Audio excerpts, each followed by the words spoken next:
মজনু কি ভাবলে তুই থাকতেছিস কিছু বুঝি না কয়দিন দিন তুই লাগে না একবারে শেষ হয়ে গেছিস গা বেটা আমারও দেখ বেটা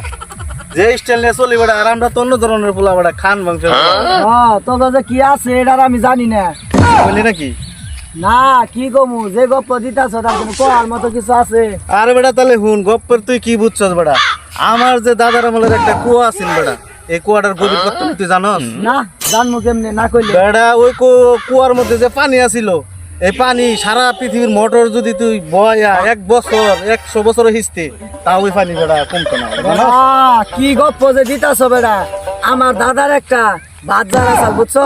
ওই বাজারে যে বাঁশ দেয়া আমরা উইডা আলাপ করছে আঙ্গো দাদা আসমানের তারা পারতো হারামজাদা তো যে গপ্প দিছে ইডারে যদি পাস না করে ফেলতো তো আমার মানতে থাকতো না এই বেটা হুন বেটা তুই তো এসে ওই বাস লয়ে বেটা তাইলে তোর আমি জিগাই তোর দাদা যে তোর বাস আছেন তাহলে এটা কাট দেয় বাসটা রাখতে কই কে তোমার দাদার কুয়ার মধ্যে